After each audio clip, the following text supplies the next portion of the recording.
সালামু আলাইকুম রহমতুল্লাহ। দেখেন 20 টাকার নিচে একটি ফান্ডামেন্টাল শেয়ার, আসলে তো মার্কেটের যে অবস্থা, ভালো শেয়ার ফান্ডামেন্টাল মৌলভিত্তিক একটু যেগুলো ভালো, ইপিএস ভালো, পি রেশিও কম, ডিভিডেন্ড গ্রোথটা ভালো, এসব শেয়ারের কিন্তু বাজারে আসলে তেমন কোনো মূল্যায়ন নেই। যত পচাগান্দা শেয়ার এইগুলারই কিন্তু মুভমেন্ট, এটা তো সুস্থ মার্কেটের আলামত কখনোই হতে পারে না। তারপরেও আপনাদের জন্য যদি দুই একটা শেয়ারের আলোচনা এখন করে থাকি, তাও আপনাদের দৃষ্টিগোচরে আনার জন্য বা আপনাদের বোঝানোর জন্য, বা আপনারা যেন দেখতে পারেন অন্ততপক্ষে এখানে সেল বাইয়ের কোনো ফাংশন নয়। দেখেন, একটা ভালো শেয়ার এবং 20 টাকার নিচে এই শেয়ারটি নিয়ে একটু আলোচনা করব। আপনারা বুঝতে পারবেন যে 20 টাকার নিচে এরকম শেয়ার, আপনার অনেক শেয়ার তো P ratio minus, EPS minus, এরপরে আপনার ডিভিডেন্ড দেয় না, ইপিএস গ্রোথ ভালো না, net asset value, book value positive না, তারপরেও কিন্তু বেশ বাড়তেছে।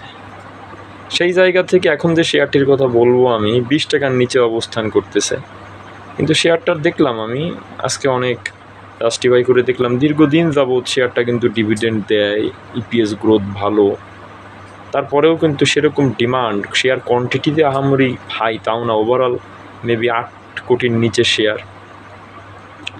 এরপরে আমরা দেখলাম পাবলিক হোল্ডিংও 4 কোটি শেয়ার, তারপরেও 20 টাকার নিচে। দেখেন, এই শেয়ারটার নাম যদি বলি সিমটেক্স, আপনারা যদি দেখেন সিমটেক্স, SIMTEX, সিমটেক্স, এই শেয়ারটা যদি আপনারা দেখেন, পি রেশিও কিন্তু আপনি যদি দেখেন 14-15-এর মধ্যে। ইপিএস গ্রোথ যদি দেখেন, 2টা কোয়ার্টার ইপিএস ভালো, এমনকি গত বছর ফাইনাল কোয়ার্টার ইপিএসটাও ভালো। ওভারঅল এই পর্যন্ত ইপিএস গ্রোথ বেশ ভালো। ওর বার্ষিক প্রতিবেদনেও আসছে ইপিএস গ্রোথটা ইনক্রিজিং হচ্ছে, ব্যবসার পরিধিটা বাড়তেছে, ভালো হচ্ছে। গত বছর এত ছোট শেয়ার আপনি যদি দেখেন, গত বছর 10% ক্যাশ ডিভিডেন্ড দিয়েছে, যার ডিভিডেন্ড ইল্ড নিয়ারলি 5।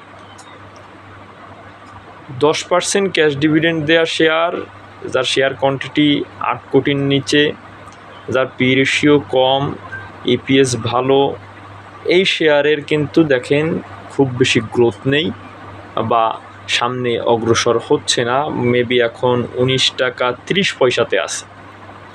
তাহলে এই জাতীয় শেয়ার, যারা বিনিয়োগকারীদের ভালো ডিভিডেন্ড দেয় এবং ইপিএস গ্রোথটা ভালো, এদের কিন্তু মার্কেটে তেমন কোনো মূল্যায়ন আমি দেখতেছি না।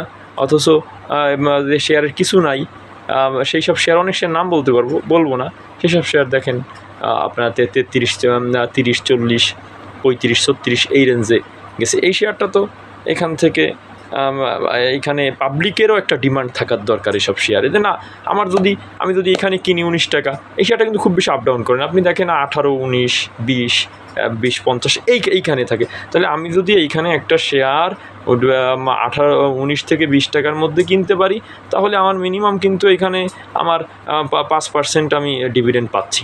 সঙ্গে সঙ্গে যদি আমি ক্যাপিটাল গেইন পাই, আরও ভালো।